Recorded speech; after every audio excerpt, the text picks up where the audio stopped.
Hi friends, once again welcome to VR Coaching. This is Vikram Ganeshan, and today we are going to see that how to prove root 5 is an irrational number.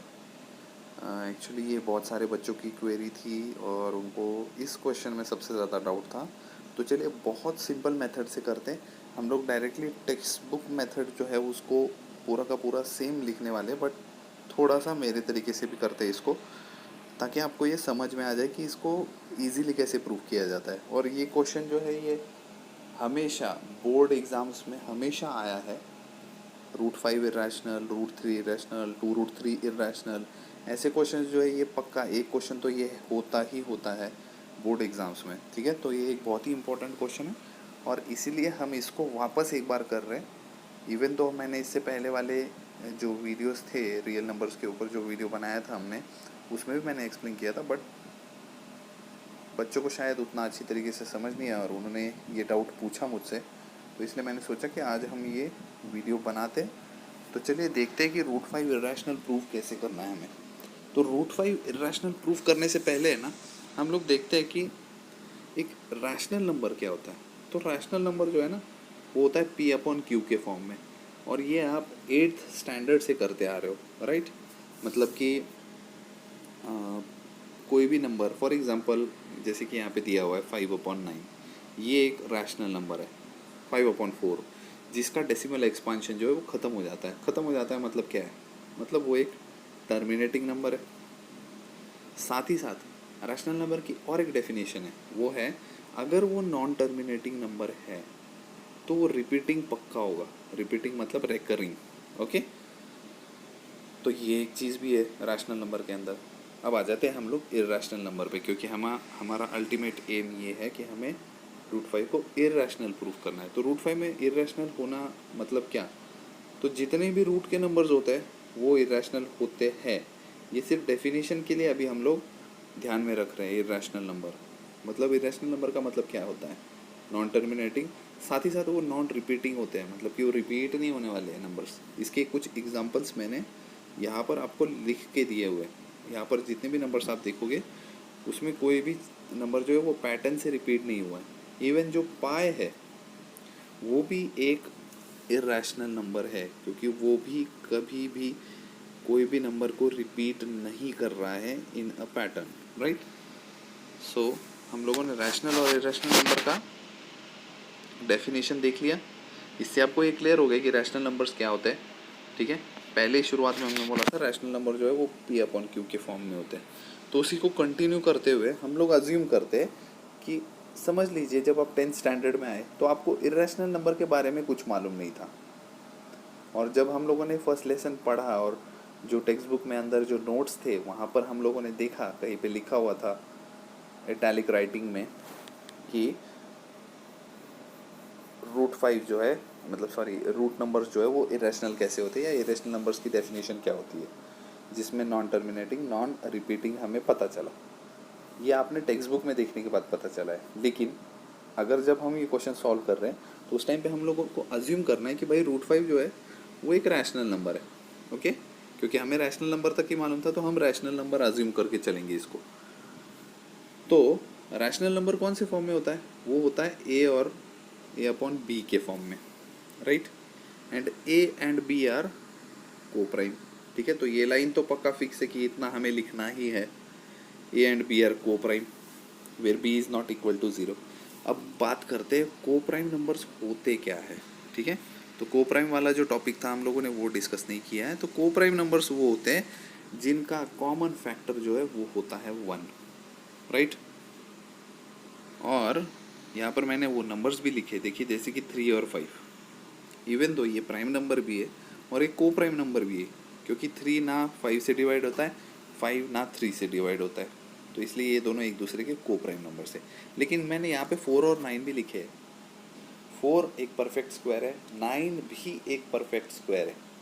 ठीक है, तो को prime में prime numbers का कुछ लेना देना नहीं है, ओके। कोई भी नंबर्स हो सकते हैं को प्राइम, सिर्फ उनमें एक चीज़ कॉमन होनी चाहिए जो है 1 के टेबल से जो है वो कॉमन फैक्टर आना चाहिए उनका।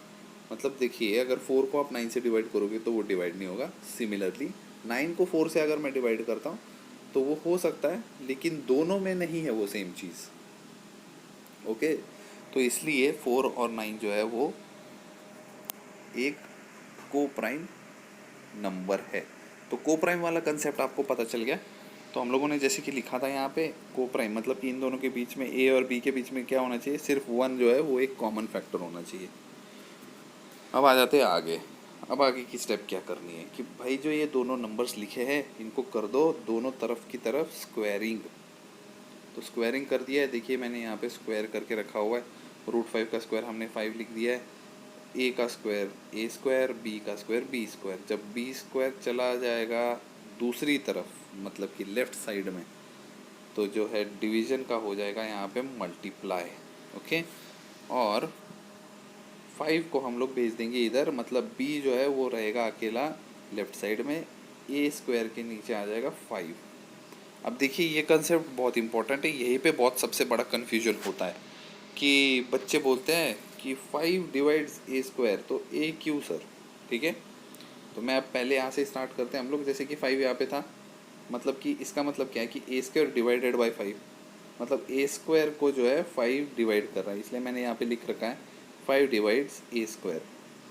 तो अगर ए स्क्वायर को डिवाइड कर सकता है वो, तो वो ए को भी तो डिवाइड कर सकता है, इसलिए हमने लिखा है यहाँ पे 5 ऑल्सो डिवाइड्स ए। अब ये क्यों है, मैं इसका एग्जांपल आपको दे देता हूँ एक। तो चलिए मैंने एग्जांपल लिया कि यहाँ पर है एक डिनोमिनेटर में नंबर 8 जो है वो 8 को डिवाइड कर सकता है, बराबर है। तो 8 के स्क्वायर को भी तो डिवाइड कर सकता है, तो मैंने कर दिया स्क्वायर। देखिए जहाँ पर आपको स्क्वायर दिख रहा है ये है ना, 8 का स्क्वायर कितना होता है 64, और डिनोमिनेटर तो सेम है। तो सेम कंसेप्ट आप यहाँ पे देखिए, जो कि मैंने यहाँ पे लिख के दिखाया हुआ है। अब यहाँ पे मैंने 5 लिया है, बट यहाँ पर एक्चुअल में हमारे पास में वो ए स्क्वायर है। तो ए स्क्वायर की जगह पे मैं कोई भी नंबर ले सकता था, और वो डिविजिबल है, मतलब अभी वो हम लोग कंसिडर करके चलेंगे कि 5 है। 5 का स्क्वायर 25, मतलब ये डिविजिबल होता है। ठीक है, इससे आपको पता चल जाएगा कि नीचे डिनोमिनेटर जो है वो स्क्वायर नंबर को भी डिवाइड कर सकता है। तो वो सिंगल नंबर, जैसे कि यहाँ पे 8/8 लिखा था, 5/5 भी लिख सकते थे, तो वो सिंगल नंबर ए को भी डिवाइड कर सकता है अगर वो स्क्वायर को डिवाइड करता है तो। ठीक है, ये 2 एग्जाम्पल से आपको ये पता चल गया। अब आपको है ना एक और एक चीज़ ऐड करनी है। क्या लिखना है वहाँ पे, ए जो है A is equal to 5c for some integer c। ठीक है, अभी ये क्यों लिखा हुआ है हम लोगों ने, देखिए यहाँ पर √5 जो था, या फिर हम लोग यहाँ पर आ जाते हैं कि यहाँ पे जैसे लिखा था हमने 5 और यहाँ पे लिखा था ए स्क्वायर, फिर उसके बाद हमने उसको डिवाइड कर दिया, इट इज़ डिविजिबल बाय, मतलब कि 5 से डिविजिबल है ए, इसलिए हम लोगों ने यहाँ पे लिया है एक 5c। ओके, और फिर हम लोगों ने वापस वही सेम स्टेप कर दी, कौन सी, जो शुरुआत में लिखी थी, √5 इज इक्वल टू a/b। अभी ए की जगह पे हम लोग लिख देंगे 5c, राइट। तो ए की जगह पे हमने लिख दिया है 5c, और फिर वापस वही सेम स्टेप करनी है आपको, स्क्वायरिंग करनी है। स्क्वायरिंग करने के बाद देखिए जो बी स्क्वायर नीचे था वो शिफ्ट हो गया, यहाँ पे 5c का स्क्वायर मतलब 25c स्क्वायर मैंने लिखा हुआ है। ये जो 5 है वापस नीचे आ जाएगा, इधर डिवाइड कर देगा 25 को, 25 और 5 डिवाइड हो जाएंगे, आंसर आएगा 5c स्क्वायर। तो 5c स्क्वायर में से 5 जो है वो b के नीचे चला जाएगा, तो मतलब वो क्या हो जाएगा b²/5। अब जैसी a वाली सिचुएशन हुई थी वैसी b के साथ भी वही हुआ है। b के डिनोमिनेटर में है 5, मतलब 5 जो है वो b² को डिवाइड कर रहा है, तो सिमिलरली वो 5 जो है वो b को भी तो डिवाइड करेगा।